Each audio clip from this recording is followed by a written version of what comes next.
কিন্তু সমস্যা হয়ে গেছে, আমাদের কাছে কোনো রিয়াল নাই, আমার কাছে শুধু ডলার আছে। তো ওখানে গিয়ে আমি পানির বোতল, কফি আর কি যেন কিনলাম। তো 12 নাকি 14 রিয়ালের মতো বিল হইলো। তো আমি যখন আর কি ওনাদেরকে বললাম যে আমার কাছে শুধু ডলার আছে, রিয়েল নাই, তো ওনারা আর আমার কাছ থেকে কোনো টাকাই নিল না, আমাকে এমনি এমনি দিয়ে দিল। তো এই জিনিসটা আমার কাছে খুব ভালো লাগলো। অ্যারাবিয়ানরা অনেক অতিথি পরায়ণ। তো এরপর খাওয়া দাওয়া করে আর তো করার কিছু নাই, সেই বসে থাকা, ছবি তোলা, খামাখা মোবাইল টেপা, ইন্টারনেটও নাই যে কিছু ব্রাউজিং করবো, ফেসবুকিং করব। তাই আমি থেকে থেকে শুধু এদিক ওদিক ঘুরি, দোকান এখানে কি কি আছে, কি কি রেস্টুরেন্ট, সব ঘুরে ঘুরে দেখি। তারপর অ্যাকুয়ারিয়ামের কাছে যাই একবার, ইনফরমেশনের যে ডিসপ্লে সেইখানে যাই একবার দেখার জন্য যে কোন ফ্লাইটের কি অবস্থা। আর এখানে একটা জিনিস দেখলাম, এইখানে প্রচুর দোকানের মধ্যে শুধু লেখা অ্যারাবিয়ান ওদ।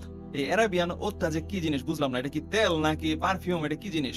প্রচুর এইখানে এয়ারপোর্টের ভেতরেই দোকান ভর্তি শুধু অ্যারাবিয়ান ওদ। এত ওদ দেখতে দেখতে মানে এক পর্যায়ে ইচ্ছাই হয়েছিল যে যাই তো দোকানের ভিতর যা জিজ্ঞেস করি, এ ভাই এই ওদ জিনিসটা কি, এটা কি খায় নাকি মাথায় দেয়? যাই হোক, ওদের কথা বাদ দিলাম, এখন হইতেছে সময় তো কাটতেছে না। আর এই এয়ারপোর্টটা এত বিশাল, ঘুরে ঘুরে দেখাও শেষ হয় না। আর আম্মুকে রেখে আমি বেশি দূর যাইতেও পারি না, মানে একটা নির্দিষ্ট দূরত্বের বেশি যাইতেই পারি না, শুধু এদিকে ওদিক ঘুরি আর ফিরে আসি। এভাবেই কয় ঘন্টা সময় পার করতেছিলাম, কি যে একটা অবস্থা। সেই যে গতকালকে থেকে জার্নিটা শুরু হয়েছে, এখন পর্যন্ত আর কি জেগেই আছি, ঘুমাইতে পারতেছি না, অপেক্ষা করতেছি, টায়ার্ড শরীর, মাথাও কাজ করতেছে না। তো এরকম চলতে চলতে এক পর্যায়ে আমার মাথা পুরো ব্রেন আউট হয়ে গেল, পাগলামি করা শুরু করে দিলাম। আমি একটা হাঙরের ছবি আঁকি, চিতা দৌড়ে আসে তা হাঙরের সাথে মিশে টাইগার শার্ক হয়ে যায় সৌদি রে। আরব রজনী, রজনী, আরব রজনী, আরব রজনী। তো এভাবেই বেশ কয়েক ঘন্টা মাথা খারাপ থাকার পরে সৌভাগ্যক্রমে আরেকজন বাংলাদেশীর সাথে পরিচয় হয়, উনি এই জায়গায় কাজ করে। তো আমার গায়ে যেহেতু এরাম কাপড়, এই জন্য আর কি দেখে কথাবার্তা বলতে আসলো। তো ওনার সাথে কথাবার্তা বলার সময় এক পর্যায়ে বললাম যে আমার কাছে তো ইন্টারনেট নাই, আমি যোগাযোগ করতে পারতাছি না আমাদের অন্য পার্টির সাথে। তো উনি খুবই ভালো মানুষ, উনি বললো যে এখনই আপনারে আমি ইন্টারনেট দিতেছি।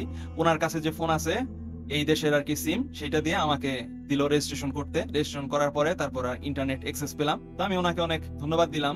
তারপর ইন্টারনেট পেয়ে তারপর আমি একদম ডাইরেক্ট সেই লাগেজের ওইখানে যে ভাইয়ের সাথে, রুবেল ওনার নাম ছিল, ওনার সাথে যোগাযোগ করলাম হোয়াটসঅ্যাপের মাধ্যমে, যেহেতু ফোন নাম্বার নিয়েছি। তো ওনার সাথে যোগাযোগ করে ওনার সাথে তরকারির কথা শুনে নিলাম যে ওদের ফ্লাইট ল্যান্ড করতে আর কতক্ষণ বাকি আছে, তারপর ফ্লাইট নাম্বার, তো এই সমস্ত কথাবার্তা। তারপর আমি এই মুহূর্তে কোথায় আছি, কোন জায়গায়, ছবি তুলে সেগুলো পাঠাইলাম। এরপর ফাইনালি ওদের প্লেন জেদ্দাতে ল্যান্ড করলো। তারপর ঘন্টাখানেক সময় লাগলো ওদের প্যাকেজ পেতে, সবকিছু ক্লিয়ার হইতে। এরপর 2টার পর পর ওদের সাথে, মানে আমার বোন, দুলাভাই, ভাগ্না ভাগ্নি, তারপর বোনের শ্বশুর শাশুড়ি সবাই আসছে একসাথে, ওদের সাথে 2টার পর পর আমাদের দেখা হইলো 6 ঘন্টার অপেক্ষার অবসান শেষে। আমি আমার এই ছোট্ট আম্মুটাকে এই ফার্স্ট সচক্ষে দেখতেছি। তো আমি এত বেশি এক্সাইটেড ছিলাম যে ওই সময় আর কোনো ছবি ভিডিও ক্যাপচার করার কথা মনেই ছিল না। সবাই একসাথে হওয়ার পর আমরা ব্যাগ এন্ড ব্যাগেজ নিয়ে তারপর হাঁটা ধরলাম। তারপর এয়ারপোর্ট থেকে বের হয়ে আমরা এই যে এখানে আছে কার পার্কিং, এই কার পার্কিং এ গেলাম। এখানে অলরেডি আমাদের আমার দুলাভাইয়ের পরিচিত কিছু লোক এখানে অলরেডি পার্ক করা ছিল। তো তাদের গাড়িতে আমরা সবাই মালামাল উঠালাম। তারপর এয়ারপোর্ট থেকে গাড়ি রওনা দিল। এই দিক দিয়ে এদিক দিয়ে আমরা এয়ারপোর্ট থেকে এইখানে জেদ্দাতেই, এই তো এই জায়গায়, এইখানে স্টুডেন্টরা থাকে সব। এই জায়গায় আমার সাথী ভাইয়ার, তুলা ভাইয়ের এক ছোট ভাই আর কি থাকে এখানে, তার বাসায় আমরা ফার্স্টে উঠলাম। এরপর আধা ঘন্টার একটা ড্রাইভ শেষে আমরা ওখানে পৌঁছালাম। তো যাওয়ার পথে আমি এই ভিডিওগুলো করতেছিলাম গাড়ি থেকে। তো সৌদি আরবে আর যাই হোক, এই মরুভূমির দেশে মানে রাজা বাদশারা আর যাই বানায় না কেন, এই রাস্তাঘাট প্রচুর বানাইছে, অনেক ভালো। মানে রাস্তার যে এত প্যাচ, একটার উপর দিয়ে আরেকটা সমানে, শুধু ফ্লাইওভার, ওভারব্রিজ, এত পেঁচানো রাস্তা, আমার দেখে একদম মাথা ঘুরে গেছে, একদম জিলাপির প্যাচ।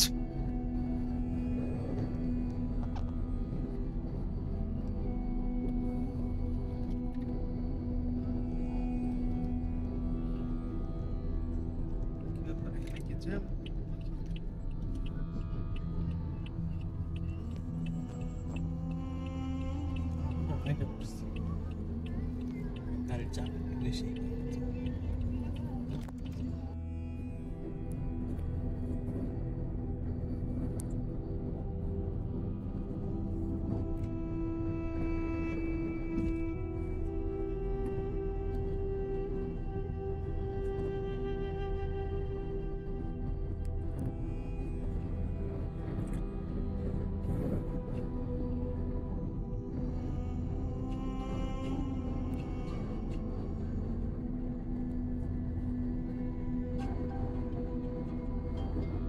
এটাই না ওই হাইস্পিড।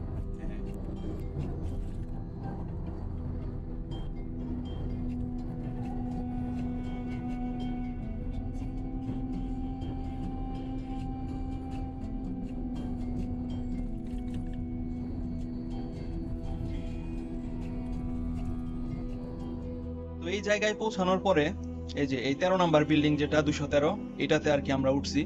তো এই জায়গাটা মূলত হইতেছে স্টুডেন্টদের আর কি থাকার জায়গা। এইখানে কোনো একটা আছে ইউনিভার্সিটি, সেই ইউনিভার্সিটির স্টুডেন্টদের থাকার জন্য এইটা হইতেছে কলোনি, এইখানে সব স্টুডেন্টরা থাকে।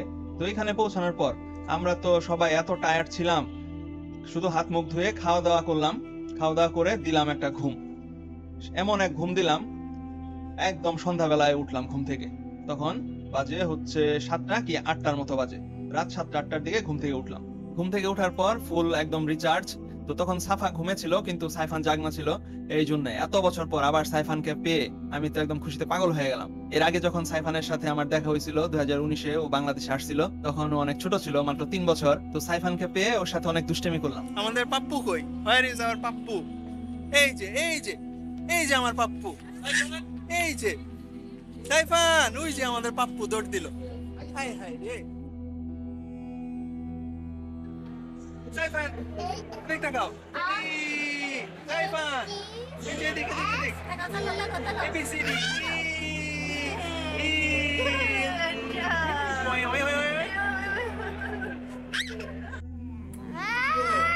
Saifan Saifan Stefan, say you love me. Say you love me. No, say Mama, I love you. Mama, I love you. Really? Yes, I really love Then Umma, give me a Umma. you. যথেষ্ট rest নেওয়া হয়ে গেছে, এবার আমাদের Jeddah থেকে মক্কা যাওয়ার পালা। তো আগের মতোই আমরা ওই দুটো গাড়িতেই সবাই ভাগাভাগি হয়ে বসে তারপর এদিক দিয়ে রওনা দিলাম মক্কার উদ্দেশ্যে। তখন বাজে রাত 8:30 মনে হয়, রাত 8:30 মানে সৌদি আরবের সময় অনুযায়ী রাত 8:30টার দিকে আমরা রওনা দিলাম জেদ্দা থেকে। এরপর মাত্র 1.5 থেকে 1.25 ঘন্টার মতো মনে হয় সময়, এর মধ্যে আমরা মক্কাতে পৌঁছে গেলাম। রাত 10টার দিকে আমরা পৌঁছে গেলাম। এই তো এই পথ দিয়ে আমরা আসলাম, এখানে আমরা মক্কার গেটও দেখলাম। তো আমার খুব ভালো লাগলো। এটা যদি দিনের বেলা হইতো তাহলে আরো পরিষ্কার ক্লিয়ার দেখতে পারতাম, কিন্তু কিছু করার নাই, রাতের বেলা আসছি আমরা। আজকে রাতে এই যেহেতু উমরা পালন করব, তো এই জন্য রাত 10টার দিকে আমরা এখানে এসে পৌঁছলাম।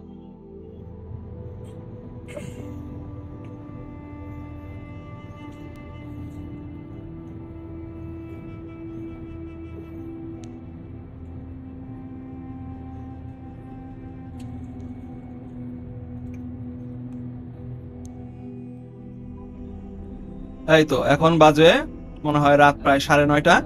আমরা মক্কার ভিতরে পৌঁছে গেছি। ওই যে সেই দূর থেকে ক্লক টাওয়ার দেখা যাইতেছে। ক্লক টাওয়ার এত বিশাল, এত উঁচু যে মক্কার চারপাশে তো অনেক পেঁচানো রাস্তা, সেই দূর থেকেই ক্লক টাওয়ার একদম দেখা যায়। আর রাতের বেলা জলজল করতেছে, দেখা যাইতেছে এইখান থেকেই। What a beautiful sight! আমার একদম বিশ্বাসই হইতেছে না যে আমার মনে হইতেছে আমি স্বপ্ন দেখতেছি। আমি যে এই মুহূর্তে সৌদি আরবে আছি।